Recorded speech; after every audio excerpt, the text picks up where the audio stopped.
Greetings world, we are anonymous.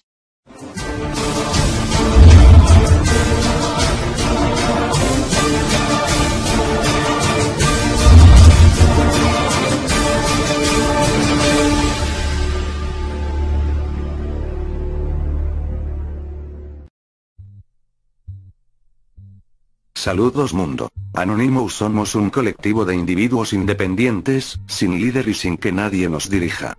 Somos personas que vemos coartada la libertad de expresión en Internet, como si fuéramos simples marionetas, sin derecho a protestar ni reclamar nada. Pero se equivocan. Hemos dicho basta, nos hemos rebelado contra un sistema que nos creía dormidos y sumisos, que pensaba que sus actos serían impunes y la verdad ocultada para siempre. Este sistema es el mismo que castiga a quienes intentan decir la verdad. Por esto queremos dar a conocer al pueblo mexicano, y al mundo nuestra decisión y reflexión a través de la siguiente declaración. A muchos parece exagerado exigir la invalidación de las elecciones, porque lo ven como disputa electoral al estilo sueco, en abstracción del cinturón de criminalidad que rodea el fraude.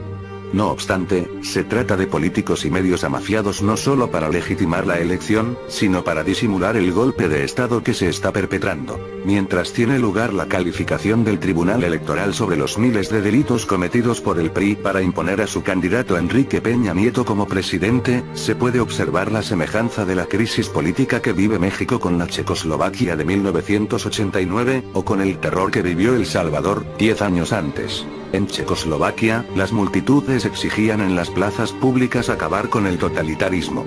Los estudiantes eran redes humanas para despertar la conciencia contra la mano dura del régimen. Salieron a la calle a exigir democracia y fueron reprimidos por la policía. Como respuesta del pueblo, obreros y miles de estudiantes más se sumaron a las manifestaciones en contra del régimen y no pararon. Las manifestaciones masivas hicieron visible la lucha política al mundo, pese a que eran ignoradas por los medios nacionales, porque eran propiedad del gobierno. No hubo derramamiento de sangre, aunque el ejército rondaba las calles. Los militares estaban listos para defender al régimen, pero no para disparar contra civiles. En aquella Checoslovaquia, increíblemente como en el México de hoy, también hubo fervorosas ovaciones por el ciudadano medio que tenía una idea predominante del orden como base de lo justo, y privilegiado en la burocracia del régimen vivía en su zona confort.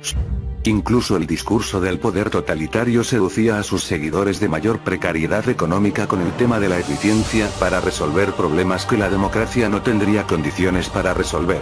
Y aún así las multitudes no dejaban de rugir contra la represión y el encarcelamiento de sus compañeros, opositores y activistas, contra la confiscación de bienes, contra la depredación sistemática al pueblo, mientras el régimen hacía esfuerzos sin descanso para crear una imagen de aparente unidad al mundo. México 2012. El PRI nunca ha dejado de tener el poder. Hay suficientes elementos de análisis para sostener que las alternancias gubernamentales fueron acordadas, convenidas con la simulación de oposición panista. Para muchos mexicanos esto no es novedad. A la distancia que nos da el tiempo, lo vemos más claro. Carlos Salinas de Gortari asumió el poder presidencial en 1988, por medio de un fraude electoral. En aquel tiempo, el IFE recién creado como tal, actuó igual que ahora, minimizando el fraude y poniéndose a las órdenes de Salinas. Ni tampoco ha dejado de utilizar intelectuales y periodistas que sin pudor ponen su nombre para darle credibilidad al performance de la transición. El legislativo también se ha sometido sin chistar. Y esos 6 años del PRI fueron depredación, represión, magnicidios y masacres silenciadas. Salinas, como el régimen totalitario, también hizo un esfuerzo especial por mantener la imagen de una nación dinámica frente al mundo, y se encargaba casi personalmente de mantener a los medios contentos, muy contentos. Fue la diferencia con sus sucesores. En los siguientes 12 años no cambió nada, excepto que a la clase política se le soltó el cinismo. Los políticos con más avaricia se convirtieron en narcotraficantes, y los narcos querían saber lo que era el poder del erario, ambos sin disimularlo. Así se crearon los compadrazgos entre funcionarios públicos y líderes de los cárteles, se compraron curules y cargos públicos, volvieron adicto al ejército, sicarios a los federales, quitaron del camino a quien estorbaba sus planes, desde Luis Donaldo Colosio hasta valientes líderes de sindicatos, jueces honestos y activistas de derechos humanos. y siguieron manteniendo contentos, muy contentos, a los medios. Este es el contexto del México que enfrentamos hoy, un régimen secuestrado por el narcopoder desde 1988. Un México donde los ciudadanos tienen que adaptarse al molde que oficialmente se impone por seguridad. Al mínimo desacuerdo, se aplica la fuerza, se lanza la amenaza de muerte. Y si se persiste, la muerte misma, como medida de terror. El narcopoder no puede mantener este régimen sin policías ni militares drogados, solo así pueden cruzar la línea y perpetrar feminicidios y asesinar sin vacilación a jóvenes inocentes. El narcopoder necesita de un poder judicial subyugado con riquezas, propiedades, viajes, con becas totales para sus hijos en las escuelas privadas de élite en Europa. Todo esto porque necesitan que los magistrados les garanticen impunidad. El narcopoder necesita diputados y senadores dependientes del alcohol y de la cocaína para volverlos sumisos. Un asunto doméstico ya entre ellos, como el de las casas de prostitución a domicilio de Polanco.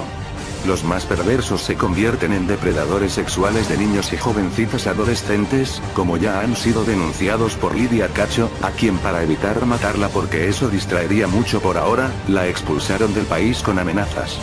La propia realidad de los legisladores, pues, los pone de rodillas al narcopoder. En este escenario surgió hace 6 años la única posibilidad de transformación. El triunfo electoral, pacífico, de Andrés Manuel López Obrador. Pero se le dio la espalda. Ahora, en esta elección del 2012, los partidos políticos, voraces y sometidos, trabajaron tanto en aparentar la democracia, que los delitos electorales se les desbordaron. Los medios, sirvientes corruptos y arrogantes, fueron incompetentes en legitimar el 1 y 2 de julio el supuesto triunfo de Peña, porque no pudieron competir con la información que daban las redes sociales, una pesadilla para los criminales. No hay que olvidar que el lavado de dinero es un crimen que se persigue internacionalmente, y está estrechamente vinculado con mafias que cometen otros crímenes no de menor gravedad, como desapariciones forzadas, tráfico de drogas y corrupción de autoridades. No es pues, un asunto meramente financiero, de rebase de tope de campaña en lo que incurrió el PRI, aunque los medios lo callen y el IFE insista en ignorarlo. A muchos mexicanos les parece exagerado exigir la invalidación de las elecciones, porque lo ven como un asunto de disputa electoral al estilo sueco, en abstracción del cinturón de criminalidad que rodea el fraude. No obstante, se trata de políticos y medios amafiados no solo para legitimar la elección, sino para disimular el golpe de Estado que se está perpetrando. El golpe lo están dando los magistrados que simulan calificar la elección, cuando lo que está en juego es un crimen de índole judicial. Un solo ejemplo del sesgo del Tribunal Electoral es la sentencia en favor de Marco Antonio Blázquez Salinas, con denuncias de peculado e íntimo amigo del narcotraficante Jorge Anglron. Destituyó a un verdadero político de izquierda en la candidatura al Senado por Baja California que tenía 30 años de lucha social, Juan Pablo Leibar Rodríguez. Este lo demandó y los magistrados favorecieron al narcotraficante sin siquiera tener militancia en el partido Movimiento Progresista. La verdadera izquierda fue desplazada y el partido desprestigiado.